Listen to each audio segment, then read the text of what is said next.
नमस्कार मित्रांनो, आज आपण महाराष्ट्रातील गेल्या काही वर्षातील सर्वात मोठ्या आणि चर्चित विषयाबद्दल बोलणार आहोत. मराठा आरक्षणाचा प्रश्न. हा विषय फक्त राजकीय किंवा कायदेशीर नाही, तर तो हजारो तरुणांच्या भविष्याशी, शिक्षणाशी आणि रोजगाराशी थेट जोडला आहे.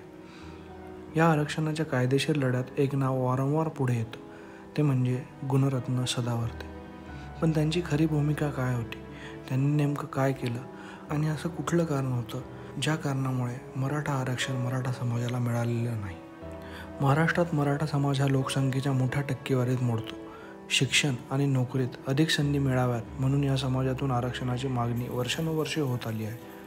2018 साली महाराष्ट्र सरकारने SABC ॲक्ट अंतर्गत मराठा समाजाला आरक्षण मंजूर केलं. शिक्षणात 16% आणि नोकरीत 12%. हे आरक्षण मिळालं तेव्हा समाजात आनंद झाला, पण त्याचवेळी प्रश्न निर्माण झाला संविधानाने घालून दिलेल्या 50% आरक्षण अटीचा. ते म्हणजे मर्यादेपेक्षा जास्त आरक्षण देता येतं का? इथूनच सुरुवात झाली न्यायालयीन लढाईची.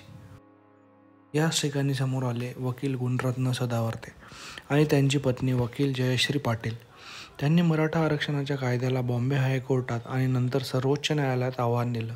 त्यांचे मुख्य मुद्दे होते: आरक्षणाची मर्यादा 50% आहे, ती ओलांडणं संविधानाविरोधी आहे. सरकारने अपवादात्मक परिस्थिती सिद्ध केली नाही, त्यामुळे हे आरक्षण कायदेशीरदृष्ट्या टिकू शकत नाही. पण 2019 सर्वोच्च न्यायालयाने हे आरक्षण रद्द केलं. या निर्णयामुळे गुणरत्न सदावर्ते हे आरक्षण विरोधी लढ्याचे प्रमुख चेहरा ठरले. पण त्यांना त्या बदलात अनेकदा विरोध, आंदोलन आणि अगदी हल्ल्यांनाही सामोरे जावं लागलं. तरीही त्यांनी आपली भूमिका बदलली नाही. 2024 महाराष्ट्र सरकारने पुन्हा SABC ॲक्ट 2024 आणला. या नव्या कायद्यालाही न्यायालयात आव्हान देण्यात आलं.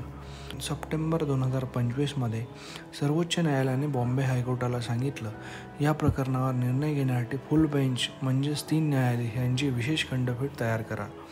म्हणजे अजूनही हा प्रश्न सुटलेला नाही आहे. न्यायालयीन पातळीवरची ही लढाई सुरूच आहे. एकीकडे मराठा समाजाला आपला न्याय मिळावा अशी अपेक्षा आहे, तर दुसरीकडे न्यायालयीन युक्तिवाद आणि संविधानातले तरतुदी वेगळे चित्र मांडतात. आरक्षणाचा हा मुद्दा फक्त कायद्यापुरता मर्यादित नाही. एका बाजूला समाजातील मोठा वर्ग आरक्षणाची मागणी करत आहे, दुसऱ्या बाजूला काही लोकांना वाटतं की यामुळे आधीच अस्तित्वात असलेल्या इतर घटकांचं नुकसान होईल. गुणरत्न सदावर्ते यांची भूमिका या वादाच्या कायदेशीर बाजूला अधोरेखित करते, पण यामुळे त्यांच्यावर तीव्र प्रतिक्रिया उमटतात. समर्थनही मिळतं आणि विरोधही. हा संघर्ष केवळ आरक्षण मिळेल की नाही एवढाच प्रश्न नाही, तर महाराष्ट्राच्या सामाजिक आणि राजकीय इतिहासातील एक महत्त्वपूर्ण अध्याय आहे. मित्रांनो, आरक्षणाचा प्रश्न हा खूप गुंतागुंतीचा आहे. यात कायदा, संविधान, समाज आणि राजकारण सगळं एकत्र गुंतलेलं आहे. तुमच्या मते या संपूर्ण प्रकरणात काय योग्य आहे? आरक्षण मर्यादा ओलांडणं योग्य ठरेल का, की कायद्याप्रमाणे ती थांबवावी? तुमचे विचार आम्हाला कमेंट्समध्ये नक्की सांगा. आणि हो, व्हिडिओ आवडला असेल तर लाईक, शेअर आणि सबस्क्राईब करायला विसरू नका. पुन्हा भेटूया एका नवीन विषयासोबत. तोपर्यंत धन्यवाद.